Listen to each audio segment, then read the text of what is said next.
भगवान की जय। प्यारे कृष्ण कन्हैया लाल की जय।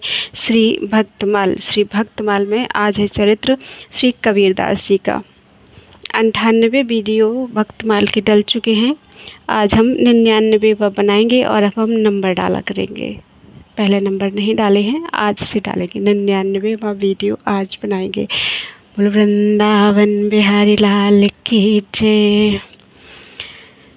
श्री कबीरदास जी। भक्ति विमुख जो धर्म सोई अधर्म करि गायो, जोग यज्ञ व्रत दान भजन बिनु तुच्छ दिखायो। हिंदू तुरक प्रमाण रमैनी सब दी साखी, पक्षपात नहीं बचन सबहि के हित की भाखी।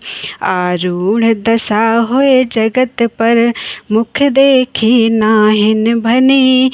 कबीर कान राखी नहीं, वर्णाश्रम सट दर्शनी। श्री कबीरदास जी ने भक्तिहीन सट दर्शन एवं वर्णाश्रम धर्म को मान्यता नहीं दी। वे भक्ति से विरुद्ध धर्म को अधर्म ही कहते हैं। उन्होंने बिना भजन के योग यज्ञ व्रत और दान आदि को व्यर्थ सिद्ध कर दिया। उन्होंने अपने बीजक रमैनी शब्दी और साखियों में किसी मत विशेष का पक्षपात न करके सभी के कल्याण के लिए उपदेश दिया। हिंदू मुसलमान सभी के लिए उनके वाक्य प्रमाण हैं। वे ज्ञान एवं पराभक्ति की आनंदमयी अवस्था में सर्वदा स्थित रहते थे। श्री कबीरदास जी ने किसी के प्रभाव में आकर मुँह दे की बात नहीं कही। वे जगत के प्रपंचों से सर्वथा दूर रहे। संत कबीरदास जी का जीवन चरित्र संक्षेप में इस प्रकार है। उच्च श्रेणी के भक्तों में कबीर जी का नाम बहुत आदर और श्रद्धा के साथ लिया जाता है। इनकी उत्पत्ति के संबंध में कई प्रकार की किंवदंतियां हैं। कहते हैं जगत गुरु रामानंद स्वामी के आशीर्वाद से ये काशी की एक विधवा ब्राह्मणी के गर्भ से उत्पन्न हुए। लज्जा के मारे वह नवजात शिशु को लहरतारा के ताल में फेंक आई। नीरू नाम का एक जुलाहा उस बालक को अपने घर उठा लाया। उसी ने उस बालक को पाला पोसा। यही बालक कबीर कहलाया। कुछ कबीरपंथी महानुभावों की मान्यता है कि कबीर का आविर्भाव काशी के लहराता तालाब में कमल के एक अति मनोहर पुष्प के ऊपर बालक रूप में हुआ था। एक प्राचीन ग्रंथ में लिखा है कि किसी महान योगी के औरस और प्रतीचि नामक देवांगना के गर्भ से भक्तराज प्रहलाद ही कबीर के रूप में संवत 1455 ज्येष्ठ शुक्ल 15 को प्रकट हुए थे।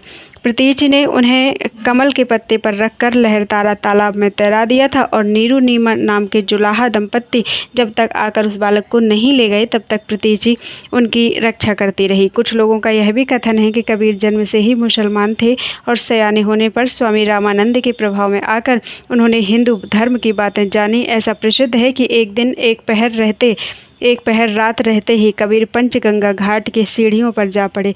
वहीं से रामानंद जी स्नान करने के लिए उतरा करते थे। रामानंद जी का पैर कबीर के ऊपर पड़ गया। रामानंद जी चट राम राम बोले उठे। कबीर ने इसे ही श्री गुरुमुख से प्राप्त दीक्षा मंत्र मान लिया और स्वामी रामानंद जी को अपना गुरु कहने लगे।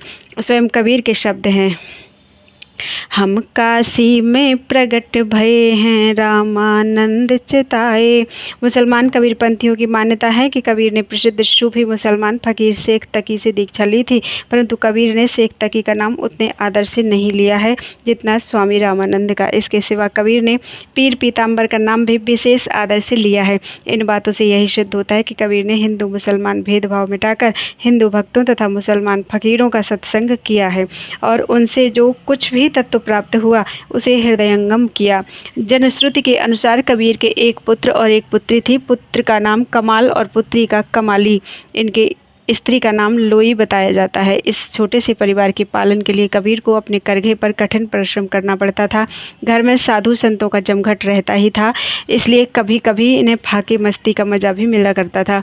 कबीर पढ़े लिखे नहीं थे। स्वयं उन्हीं के शब्द हैं, मसी कागद छुयो नहीं, कलम गही नहीं हाथ। कबीर की बाड़ी का संग्रह वीजक के नाम से प्रसिद्ध है। इसके 3 भाग हैं, रमैनी, शबद और साखी। भाषा खिचड़ी है। पंजाबी, राजस्थानी, खड़ी बोली, अवधी, पूर्वी, ब्रजभाषा आदि कई बोलियों का पंचमेल है। श्री कबीरदास जी सिद्ध संत थे। इनके चमत्कारों के अनेक प्रसंग आज भी जन सामान्य में प्रचलित हैं, परंतु इनका उद्देश्य सिद्धि का चमत्कार प्रदर्शन नहीं अपितु संत भगवंत की महिमा का ख्यापन और भगवत भक्ति का प्रचार प्रसार था। कहते हैं कि एक बार प्रयाग में कुंभ के अवसर पर श्री कबीरदास जी वहां गए तथा तत्कालीन यवन सुल्तान भी मुसलमान फकीर शेख तकी को लेकर गया हुआ था। एक दिन वह श्री त्रिवेणी जी के किनारे खड़ा था। श्री कबीरदास जी भी स्नान करने के लिए वहां आए थे। उसी समय एक मृत बालक का शव बहता चला आ रहा था। शेख तकी ने सुल्तान को दिखलाकर कहा, हुजूर देखिए कैसा सुंदर बालक है, दुनिया से चल बसा। सुल्तान ने श्री कबीरदास जी को संकेत करते हुए शेख तकी से कहा, ये साहब से मिले हैं, चाहें तो जिंदा कर सकते हैं। कबीरदास जी को लगा कि यह सुल्तान अपनी सल्तनत के नशे में मेरी भक्ति, प्रभु के प्रति श्रद्धा और विश्वास को चुनौती दे रहा है और एक मुसलमान फकीर के सम्मुख मेरी हंसी उड़ा रहा है। अतः उन्होंने उसको पुकार कर कहा, ए बालक तू कहाँ जा रहा है, आ मेरे पास। इतना कहते ही वह बालक जीवित हो गया और लौटकर कबीरदास जी के पास आकर उनके चरणों में प्रणाम किया। इस अद्भुत चमत्कार को देखकर बरबसी सुल्तान के मुख से निकल पड़ा, कमाल है। इस पर श्री कबीरदास जी ने उस बालक का नाम ही कमाल रख दिया और उसे अपना पुत्र बना लिया। इसी प्रकार की कथा कमाली के विषय में भी प्रसिद्ध है। वह एक राजकन्या थी, छोटी अवस्था में ही उसकी मृत्यु हो गई थी। राजा ने अपने कुल की प्रथा के अनुसार उसे पृथ्वी में समाधि दे दी। फिर उसे पता चला कि कबीरदास जी परम सिद्ध संत हैं और वे मरे हुए को भी जिंदा कर देने में समर्थ हैं। तब तक कमाल के जीवित हो जाने की घटना सर्वविदित हो चुकी थी। अतः राजा ने श्री कबीरदास जी को बुलवाया। राजा की प्रार्थना पर श्री कबीरदास जी ने यह कहकर पुकारा कि बेटी तुम्हारे पिता बुला रहे हैं, जीवित होकर चलिया। परंतु वह नहीं जीवित हुई। तब श्री कबीर जी ने पुनः कहा, अच्छा बेटी तुम्हारे पिता कबीर बुला रहे हैं, जीवित होकर चलिया। इतना कहते ही वह समाधि से जीवित निकलकर बाहर आ गई। राजा रानी बहुत प्रसन्न हुए। वे प्रेम पूर्वक उसे गोद में लेकर घर ले जाने लगे। तब उस राजकन्या ने कहा कि मैं जिस पिता के नाम पर जीवित हुई हूँ उन्हीं के साथ जाऊंगी। राजा रानी ने भी उसे कबीरदास जी के ही चरणों में डाल दिया। इनके संबंध में इसी प्रकार की एक और कथा प्रसिद्ध है। एक बार बलख बुखारा के बादशाह का पुत्र मर गया। उसे किसी से ज्ञात हुआ कि भारत में अनेक बड़े बड़े सिद्ध फकीर हैं जो मृत व्यक्ति को भी जिंदा कर देते हैं। अतः उसने अपने पुत्र को जीवित कराने के लिए अपने वजीर को किसी संत को लाने के लिए भारत भेजा। वह समय भक्तिकाल था। ऐसे अनेक सिद्ध संत थे जो मुर्दे को भी जिंदा करने में सक्षम थे, परंतु मुस्लिम राष्ट्र में जाने को कोई तैयार नहीं हुआ। अंत में वजीर श्री कबीरदास जी के पास आया और उनसे प्रार्थना की। कबीरदास जी तैयार हो गए। वजीर इन्हें बड़े आदर के साथ बलख बुखारा ले गया। वहाँ भी इनका बड़ा आदर सत्कार हुआ और इन्हें उस स्थान पर ले जाया गया जहाँ शहजादे का शव रखा हुआ था। बादशाह, वजीर और दरबार के दूसरे बड़े ओहदेदार भी वहां हाजिर थे। कबीरदास जी ने शहजादे के शव को संबोधित करते हुए कहा, उठ बादशाह के हुक्म से। परंतु वह शव वैसा का वैसा ही पड़ा रहा। कबीरदास जी ने फिर कहा, उठ खुदा के हुक्म से। फिर भी शव नहीं उठा तो कबीर ने कहा, उठ मेरे हुक्म से। उनके इतना कहते ही वह बालक तुरंत जीवित होकर उठ बैठा। इस प्रकार श्री कबीरदास जी ने अनेक अद्भुत कर्म किए जो उनके जैसे सिद्ध संत द्वारा ही संभव थे। बुढ़ापे में कबीर के लिए काशी में रहना लोगों ने दूभर कर दिया था। यश और कीर्ति की उन पर वृष्टि सी होने लगी। कबीर इससे तंग आकर मगहर चले गए।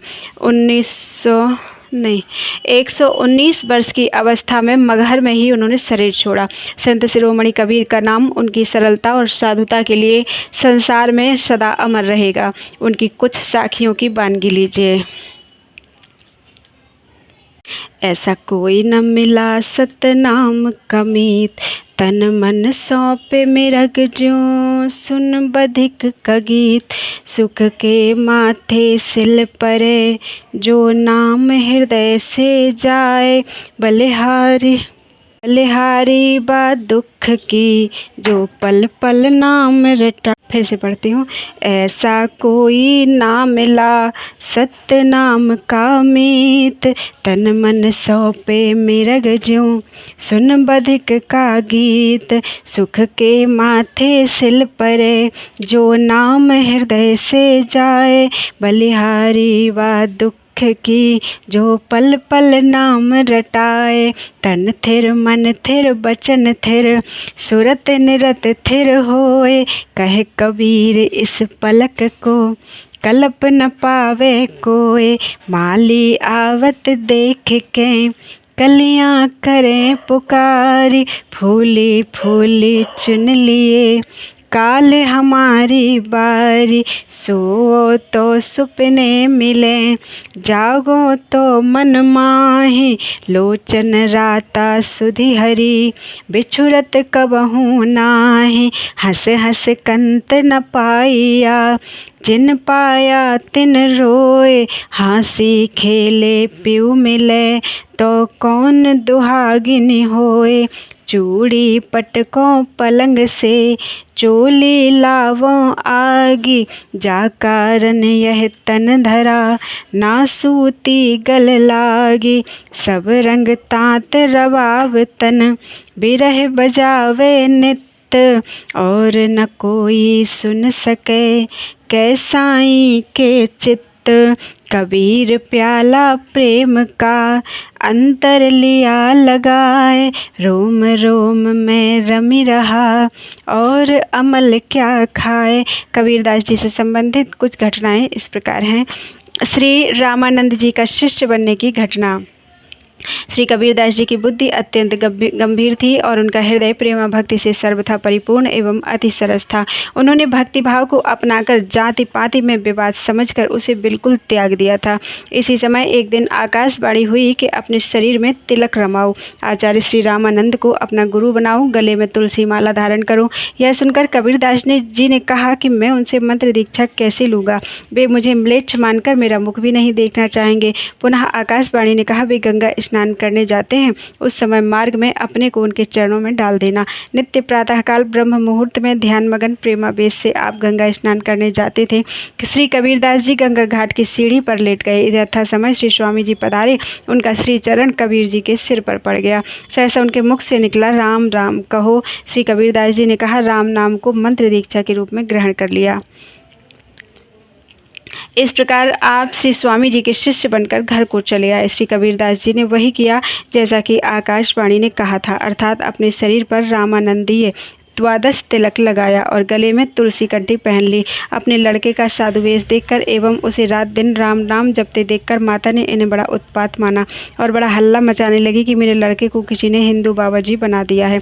धीरे धीरे यह बात श्री रामानंद जी के पास तक पहुंच गई। फिर किसी ने आकर यह भी बताया कि जब कोई उससे पूछता है तुम किसके शिष्य बन गए हो, तब वह आपका ही नाम लेता है। यह सुनकर श्री स्वामी जी ने आज्ञा दी, उसे पकड़कर मेरे पास ले आओ। आज्ञा अनुसार लोग कबीरदास जी को बुला लाए। पर्दे के पीछे बैठकर स्वामी जी ने पूछा, हमने तुमको कब शिष्य बनाया? तब श्री कबीरदास जी ने गंगा घाट की सब घटना स्मरण कराई और बोले, श्री राम नाम ही महामंत्र है, यह बात सभी शास्त्रों में लिखी है, वही प्रदान कर आपने मुझे शिष्य बनाया। यह सुनकर श्री स्वामी जी अति प्रसन्न हुए और पर्दा खोलकर बाहर आए तथा श्री कबीरदास जी को छाती से लगाकर बोले, बस तुम्हारा सिद्धांत सत्य है, श्री राम नाम को ही हृदय में धारण करो। श्री प्रियादास जी कबीरदास जी द्वारा श्री रामानंद जी को गुरु बनाने की इस घटना का इस प्रकार वर्णन करते हैं।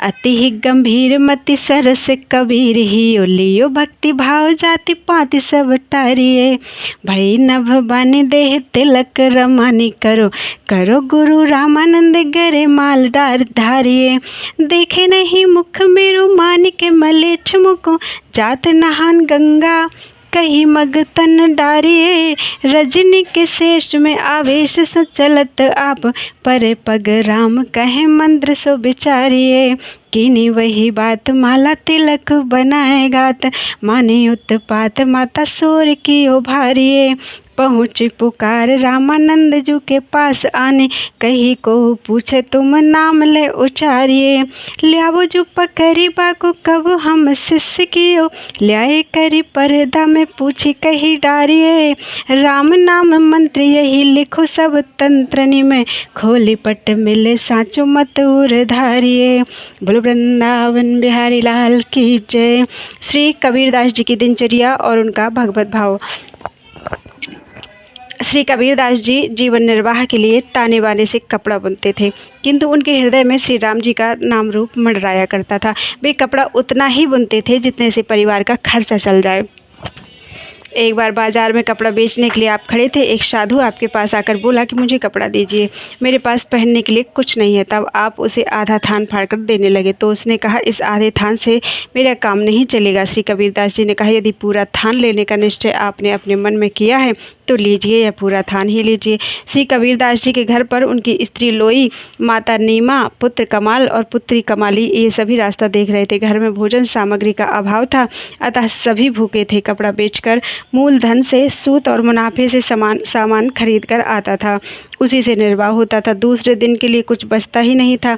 श्री कबीरदास जी ने विचार किया कि घर में सभी भूखे होंगे, खाली हाथ चलकर क्या करूं। वे बाजार में ही इधर उधर कहीं छिप गए। घर को क्या लेकर आते, पूरा थान का थान तो दान कर चुके थे। भगवान घट घट के वासी हैं। श्री कबीरदास जी के सच्चे भक्तिभाव को जानकर और घर के लोगों को दुखी देखकर वे व्यापारी केशव बंजारे का रूप धारण कर बैलों के ऊपर बहुत सा आवश्यक सामान लाद कर लाए। सब सामान उन्होंने कबीरदास जी के घर में रख दिया और कहा, यह सामान सुविधा के लिए है, इसे आराम से निर्वाह करो। 3 दिन बाद भी जब श्री कबीरदास जी लौटकर नहीं आए, तब 2-4 आदमी गए और ढूंढकर उन्हें लिवा लाए। घर आकर कबीरदास जी ने जब सब बात सुनी कि एक व्यापारी बहुत सा सामान लाकर डाल गया, तो उन्होंने जान लिया कि मेरे कष्ट को देखकर स्वयं भगवान को कष्ट हुआ। तभी उन्होंने सामान पहुंचाने का कष्ट उठाया। विचार कर श्री राम रघुवीर ने मुझ पर अत्यंत कृपा की। आप परम आनंद में मग्न हो गए। उसी समय भक्तों की भीड़ को बुलाकर श्री कबीरदास जी ने सारा सामान लौटा दिया। ताना बाना, कपड़ा बुनना सब आपने छोड़ दिया। हृदय में आनंद की बाढ़ सी आ गई। यह सुनकर ब्राह्मणों का धैर्य छूट गया। वे क्रोधित होकर दौड़ते हुए कबीरदास जी के यहाँ आए और बोले, क्यों रे जुलाहे, तूने इतना धन पाया और हम लोगों को नहीं बुलाया। शूद्रों को बुलाकर सब धन उन्हें दे दिया। या तो हमें भी धन दो, नहीं तो यहाँ से बाहर भाग जाओ। श्री कबीरदास जी ने कहा, अब मेरे घर में तो कुछ भी नहीं है, आप लोग घर में घुसकर देख लीजिए। यदि आप नहीं मानते हैं तो यहीं बैठें, मैं मंडी में जाता हूँ, कुछ मिलेगा तो लाकर दे दूंगा। यह कहकर श्री कबीरदास जी ने बड़ी कठिनाई से अपना पीछा छुड़ाया और मंडी में जाकर छिप गए। इस प्रकार उन्होंने संकट को टाला। इसी समय भगवान श्री कबीरदास जी का रूप धारण करके आए और बहुत सा धन लाए और उन्होंने आदरपूर्वक ब्राह्मणों को धन देकर उनका समाधान किया। वे लोग धन लेकर बड़े सुखी हुए। इस प्रकार भगवान ने अपने भक्त की उज्ज्वल कीर्ति को संपूर्ण जगत में प्रकाशित कर दिया। श्री प्रियादास जी ने कबीरदास जी की आजीविका और भगवत भक्ति का वर्णन अपने कवित्वों में इस प्रकार किया है। बीने तानो बानो ही राम मडरानो कही, कैसे के बखानो वह रीत कछु न्यारी है। उतनोई कर जा में तन निर्वाह होए, भोए गई और बात भक्ति लगी प्यारी है। ठाड़े मंडी माज पट बेचन लजन को, आयो मुको देहु देह मेरी ही उधारिये उघारिये। लगियो दिन आधो फारी, आधे सोना काम होत दियो, सब लियो जो पे यह धर धारिये यह उर धारिये। तिया सुत मात मग देखे भूखे आवे कब, दबी रहे हाटनी में ल्यावे कहाँ धाम को। साचो भक्ति भाव जाने निपट सो जानबे, तो कृपा के निधान ग्रह सोच पर श्याम को। बालद ले धायो 3 दिन यो बिताए, जब आए घर डार दई दई हो आराम को। माता कर शोर को हाकिम मरोरी बांधे, डारो बिन जान सुत लेत नहीं दाम को। गए जन 2-4 ढूंढ के लेवाए ल्याए, आए घर सुनी बात जानी प्रभु पीर को। रहे सुख पाए कृपा करी रघुराय दई, छिन में लुटाए सब बोली भक्त भीर को। दियो छोड़ी तानो बानो सुख सरसानो, ही किए रोस धाये सुनी विप्रत जी धैर्य को। क्यों रे जुलाहे तूने धन पाए न बुलाए, हमें शूद्रनी को दियो जावो कहें यो कबीर को। क्यों जो उठ जाऊं कछु चोरी धन ल्याऊं, निज हरि गुण गाऊं को राह में न मारी है। उन्हीं को ले मान कियो याही में अमान भयो, दयो जो पे जाए हमें तो ही तो जियारी है। घर में तो नाही मंडी जाही तुम रहो बैठे, नीठी के छुटायो पेड़ो छिपे व्याधि टारी है। आए प्रभु आप द्रव्य ल्याए समाधान कियो, लियो सुख होए भक्त की रति उजारी है। बोल वृंदावन बिहारी लाल की जय। कबीरदास जी के जीवन के कुछ चमत्कार। ब्राह्मणों को संतुष्ट करके भगवान ने ब्राह्मण का रूप धारण किया और वहां पहुंचे जहां कबीरदास जी छिप कर बैठे थे। भगवान ने श्री कबीरदास जी से कहा, तो यहाँ पर पड़ा हुआ भूखों क्यों मरता है। श्री कबीरदास जी के घर पर जा, जो भी कोई वहाँ जाता है उसे वे ढेर से अन्न देते हैं, इसलिए अब तू देर मत कर, वहीं चला जा, जल्दी से जा। श्री कबीरदास जी घर को आए और सब समाचार देख सुनकर प्रेमानंद में पूर्ण रूप से मगन हो गए। भगवान के द्वारा किए गए नए नए कौतुकों से तथा वैभव की वृद्धि से परम अकिंचन भक्त श्री कबीरदास जी का धैर्य कैसे रहे।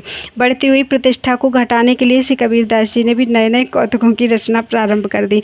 एक दिन आपने एक वैश्या को अपने साथ ले लिया। उस समय ऐसा मालूम होता था कि भजन भाव को छोड़कर ये उसी के रंग में रंग गए हैं, परंतु सच्ची बात तो यह थी कि मुझे कुमारगी समझकर लोग मेरे पास ना आए, ये मेरे भजन में बाधा ना हो। श्री कबीरदास जी को एक वैश्या के साथ देखकर संत जन डर गए कि श्री कबीरदास जी यदि माया से मोहित हो सकते हैं तो हम सरीखे साधारण लोग कैसे बचेंगे।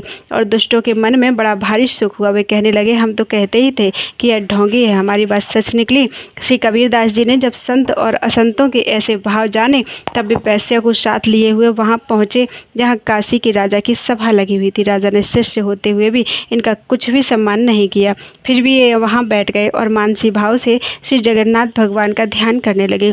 थोड़ी देर बाद इन्होंने उठकर वहीं अपने पात्र से जल गिरा दिया। यह देखकर राजा के मन में कुछ चिंता हुई और उसने पूछा, आपने यह क्या किया, जल क्यों गिराया। श्री कबीरदास जी ने कहा, श्री जगन्नाथपुरी में श्री जगन्नाथ जी का रसोइया भोग का थाल मंदिर में लिए जा रहा था। उसका पैर जलने वाला था, इसलिए आग को बुझाकर मैंने उसकी रक्षा की। यह सुनकर सभी को बड़ा आश्चर्य हुआ। राजा ने इसकी जांच के लिए आदमी भेजे।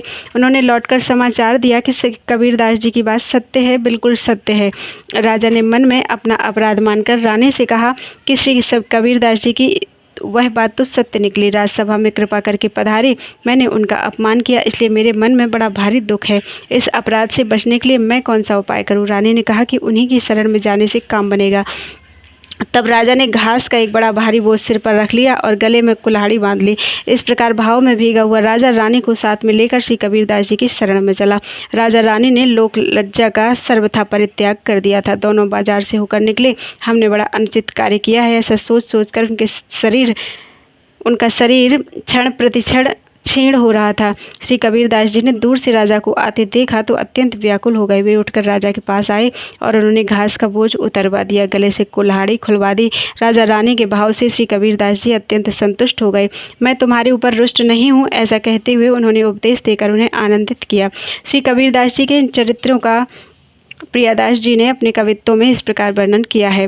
ब्राह्मण को रूप धरे आए, छिप बैठे जहाँ काहे को मरत भौन जावो जो कबीर के को जाए द्वार ताही देते है अढ़ाई शेर बेर जिन लावो चले जावो बहिर के आए घर माज देखी निपट मगन भय नए नए कौतुक ये कैसे रहे धीर के बार मुखी लई संग मानो बाही रंग रंगे जानो यह बात करी डर अति भीर के संत देखी डरे सुख भयोई असंतन के तब तो विचार मन मांझ और आयो है बैठे नब सभा गए बैठी नृप सभा जहाँ गए पे न मान कियो कियो एक चोज उठी जल ढरकायो है राजा जी ये सोच पर्यो कर्यो कहा कहो तब जगन्नाथ पंडा पाँव जरत बचायो है सुनी अचरज भरे नृप न पठाए नर ल्याए सुध कही अजु साँच ही सुनायो है कही राजा रानी सोंजू बात वह साँची भई आँच लागी ही ये अब कहो कहा कीजिए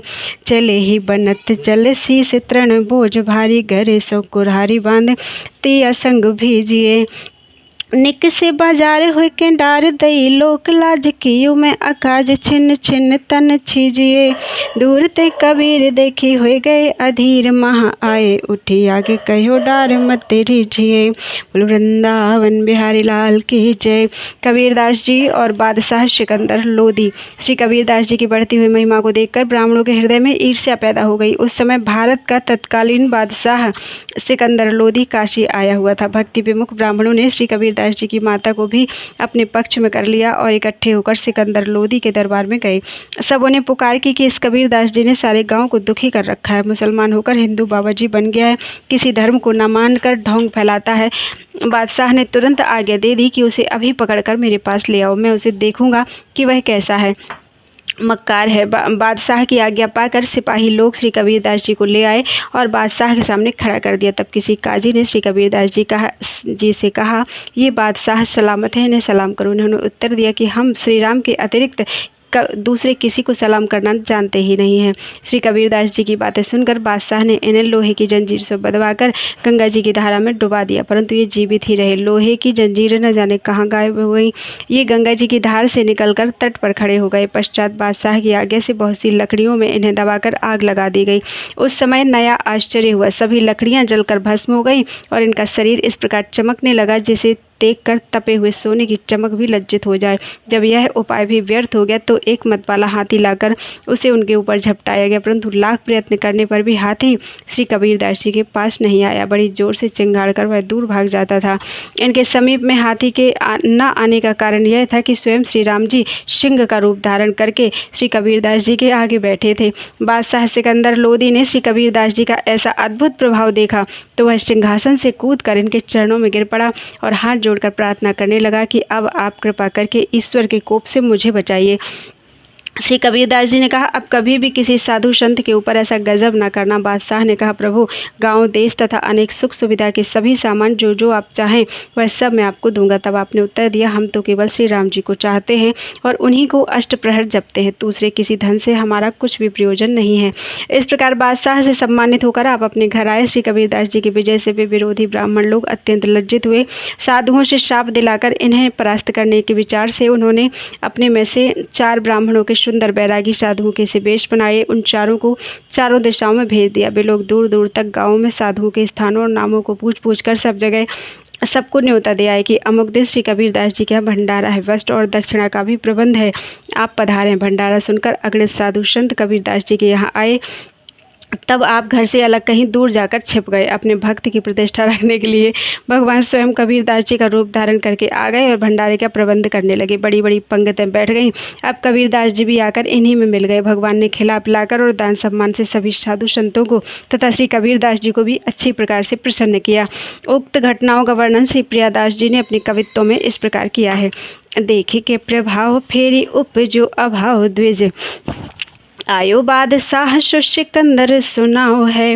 देख के प्रभाव फेरी उपजो अभाव द्विज आय उप देखे के प्रभाव फेरी उपजो अभाव द्विज, आयो बादशाह सो सिकंदर सुनाओ है।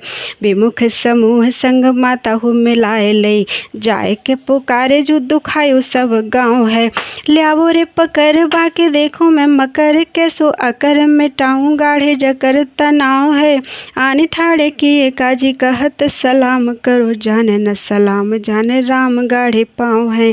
बांध के जंजीर गंगा नीर माझी बोर दिए, जिए तीर ठाड़े कहें जंत्र मंत्र आवही। लकड़ी न माझ डारे अगिन प्रजार दई, नहीं मानो भई देह कंचन लजावही। विफल उपाय भय तऊ नहीं आए, नहीं तब मत भारो हाथी आने के झुकावही। आवत न ढिंग और चिंघारे हारी भाजी जाए, आप आगे सिंह रूप बैठे सो भगावही। देखियो बादशाह भाव कूद परे गहे पाँव, देखी करा मात मात भय सब लोग हैं। प्रभु पे बचाए लीजिए हमें न गजब कीजिए, दीजिए जो इच्छा हो गाँव देश नाना भोग है। चाहे एक राम जाको जपे आठो याम, और दाम सोना काम जामे भरे कोटि रोग हैं। आए घर जीत साधु मिल करी प्रीत, जिन्हें हरि की प्रतीत बेई गाए वे के जोग हैं। होए के खिसाने द्विज निज चारि, विप्रन के मूड़न मुड़ायो भिस सुंदर बनाए हैं। दूर दूर गावनी में नावनी को पूछ पूछी, नाम ले कबीर जी को झूठे न्योती आए हैं।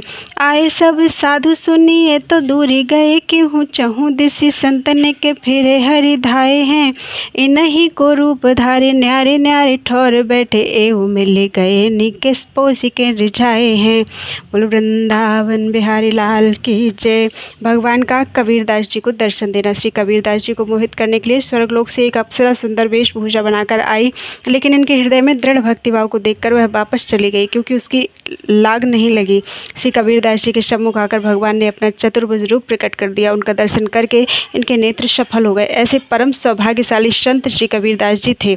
भगवान ने अपना कर कमल इनके मस्तक पर रखकर कहा, तुम धन्य हो, तुम्हारी बुद्धि मेरे नाम रूप आदि में पक गई है। अपनी इच्छा अनुसार जब तक चाहो स्मृति लोक में रहो और मेरे गुणों का गान करो। उसके बाद अपने इस शरीर के सहित मेरे परम वैकुंठ धाम में चले आना।